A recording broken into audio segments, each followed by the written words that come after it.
Money FM 89.3. Best of Friday Night Live. Thank Fitness It's Friday.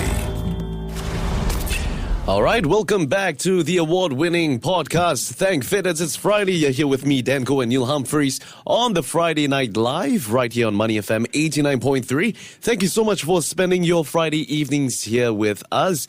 And of course, today we're going to talk more about calorie burning. Burn, baby, burn. Now, Neil, the fitness industry doesn't fall short on weight loss claims. Take this pill and you'll lose 10 kg in 1 week. Yep. Do these workouts and you'll be shredded in an hour. Yeah. Work on these exercises. They're a nightmare. To add 50 years Right? Every to your meme life. shows this guy with like a 20-pack. And it's like, I did this in 4 minutes. Do you remember I think there was this YouTube way back about like 10 years ago or something, Sean Cheng six-pack shortcut or something like that. Yeah. Do you remember how something along those lines? Yeah, of course. Yeah, ridiculous. So, there are a lot of claims out there when it comes to workouts and the fitness industry. And in one of the latest controversial topics, burn, baby, burn. From exercising on hot, sunny afternoons to wearing garbage bags, thick layer of clothing. My maybe friend used to do even that. ones that you wear in a winter country to promote sweat loss. Many people swear by this method to lose weight quickly. In fact, you might actually be wondering whether you burn more calories exercising in the heat and if it's safe to do so. Oh, that's a great one. My friend at university, bless him, he was called Razor. He was a Indian, Polish, British guy, Yeah. right? And he was Yeah. a big fella. Yeah. And he used to wrap himself up in cling film and black plastic bags. Did he actually? And he used to wrap himself like a chicken drumstick. Right? You could see him putting the cling film around and around. And he would put the black bin bags, the rubbish bags, over the top. You could hear him from 5 kilometers away. It's hilarious. Yeah. He swore by it. I don't know if there's any scientific evidence for it. I'm sure you're going to tell us. Yeah. Well, here's the thing, right? So far, I mean, from what I'm reading, some people say that it's true. Apparently, you can Which one? lose weight when you're working out in the heat. Yeah. And Of according course. to Aloysius, he says it depends on the cold. If close to 0 degrees, it sure will burn more calories. And if the heat may be like 35 degrees, that's definitely going to help you burn more calories. Now, I don't know so much about the cold to burn more at 0 degrees Celsius because technically your body is trying to produce more heat. So if anything, it's trying to keep your energy and your calories in to keep you warm, of course. Yeah. What do you think, I've though? exercised in Yeah. 0 degree weather, and you do, in inverted commas, melt because you're inside this layering. Yeah. And you can almost overheat because your body Of is all the working. trapped heat, right? Your body is working so hard, and plus, don't forget Yeah. you're wearing clothes. Yep. So my sister will go running, and others will go running, and you'll see them in thin lycra and t-shirt, and you think that's not enough clothes. But if they wear too many clothes, there's the risk of trap the overheating. heat, yeah. And I guess it also has to do with comfort, right? Because you don't want to be working out while you're so rigid or just inflexible. Now, here's the thing. Technically, you do burn more calories in the heat, I thought so. right? However, it comes with a major drawback. During exercise, your body temperature increases, obviously, to support increased physical demands. And to prevent overheating, your body has a tightly controlled heat regulation system. And that's called sweating. Of course. Right? So when you sweat, the heat starts to dissipate through the sweat into the air, which explains why you sweat. Now, if you're already exercising in a hot environment, your body needs to work even harder to try to cool your body, which therefore requires slightly more calories. Right. But it is important to distinguish between a slight increase in calorie expenditure and rapid weight loss. Oh, interesting. Right? So a lot of people claim that if you were to wear a lot of clothing or just work out in the heat, you're definitely going to burn so much so quickly in a short amount of time.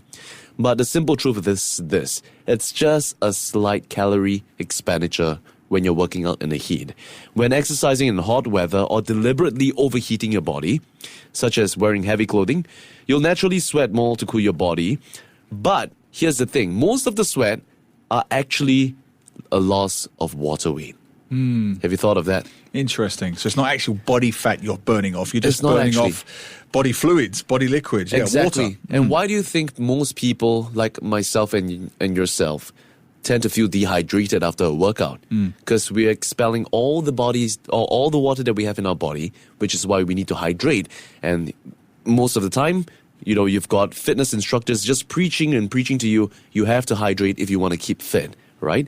And furthermore, your body can easily acclimatize to new environments. So while you may initially burn more calories in the heat, say for example in Singapore's weather at 30 degrees Celsius, your body will eventually and gradually adapt to it and then require less effort and calories to cool your body.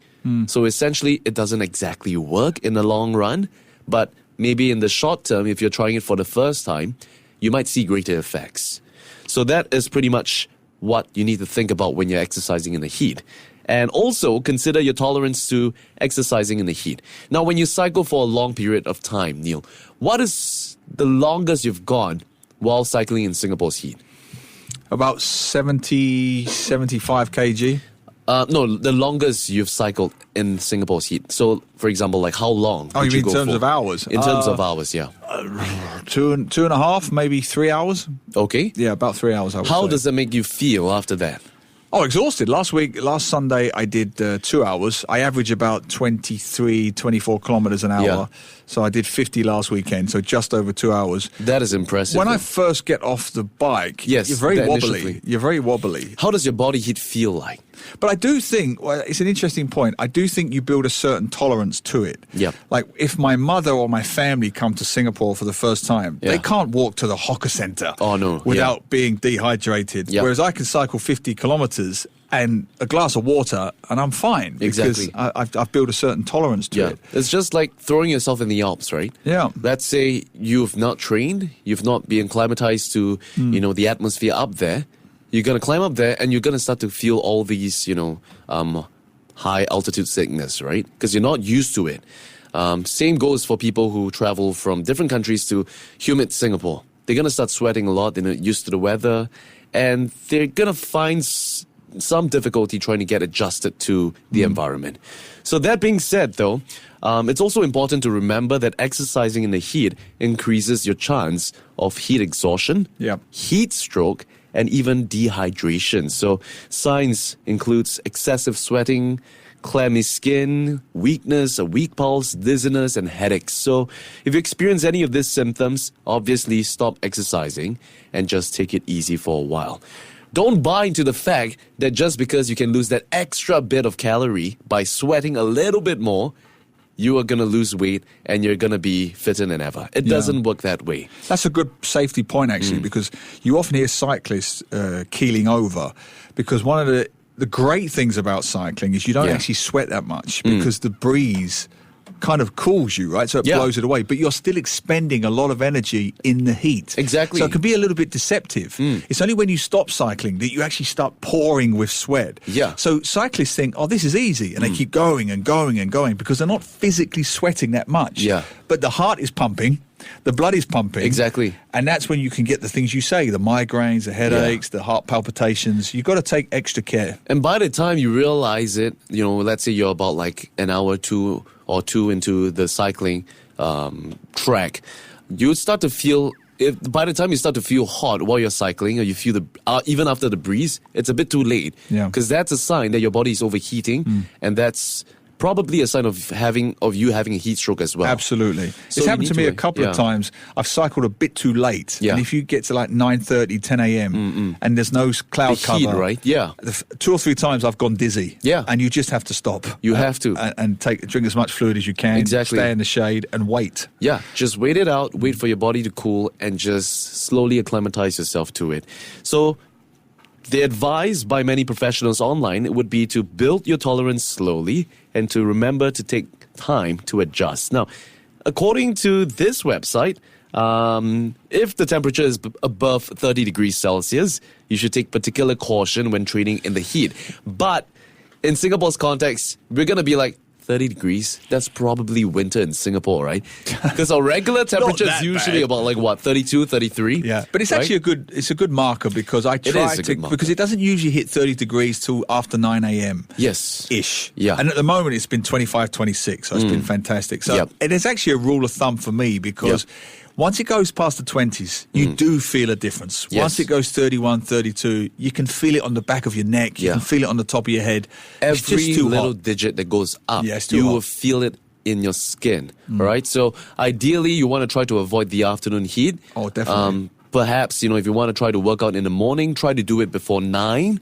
And if you want to work out in the evening, you can do it after 4. Because I think that's when the sun starts to set and it's not as hot as the afternoon heat, right? So if you want to train in the heat still, here are some things to think about.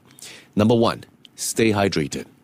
Number 2, know when to stop.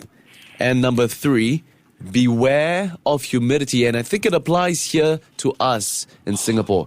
The humidity is horrendous. Awful. Right? You sweat the moment you get out of the shower. That's how humid we have, our climate is. So when there's more water in the air, less evaporates from your skin, which impacts your natural cooling systems. Right? So you don't actually feel yourself sweating more. If anything, those are kind of like the vapors in the air that's just condensing on your body.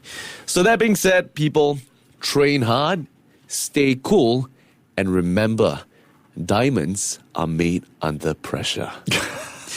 And that will pretty much do it for this week's episode of Thank Fitness. It's Friday. Love it.